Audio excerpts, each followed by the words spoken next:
কলকাতাকে আরও আধুনিক ও প্রযুক্তি নির্ভর শহর হিসেবে গড়ে তুলতে নতুন পরিকল্পনা নিয়েছে রাজ্য সরকার। শহরের বিভিন্ন জায়গায় ডিজিটাল হোর্ডিং বসানোর পাশাপাশি তৈরি করা হবে স্মার্ট ডিজিটাল বাসস্ট্যান্ড। পুর ও নগর উন্নয়ন মন্ত্রী অগ্নিমিত্রা পাল জানিয়েছেন, ধাপে ধাপে কলকাতার পাশাপাশি রাজ্যের অন্যান্য শহরেও এই ব্যবস্থা চালু করা হবে।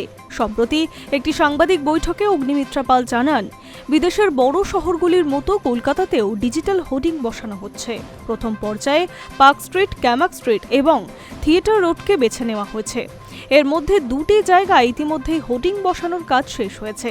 সেখানে শনি ও রবিবার ফুটবল বিশ্বকাপ ম্যাচ দেখানো হচ্ছে। এর পাশাপাশি শহরে তৈরি হবে ডিজিটাল বাসস্ট্যান্ড। এই বাসস্ট্যান্ডগুলি সোলার প্যানেলের মাধ্যমে চলবে, ফলে আলাদা করে বিদ্যুতের খরচ হবে না। যাত্রীদের সুবিধার জন্য সেখানে মোবাইল চার্জ করার ব্যবস্থাও থাকবে। এছাড়াও ডিজিটাল স্ক্রিনে কোন বাস কখন আসবে সেই তথ্যও দেখা যাবে। শুধু তাই নয়, শিশুদের নিয়ে যাতায়াত করা মায়েদের সুবিধার কথা ভেবে ডায়পার পরিবর্তনের ব্যবস্থা রাখা হচ্ছে। সরকারের পরিকল্পনা অনুযায়ী ভবিষ্যতে শুধু কলকাতা নয়, রাজ্যের অন্যান্য শহর অঞ্চলেও এই ধরনের আধুনিক বাসস্ট্যান্ড তৈরি করা হবে।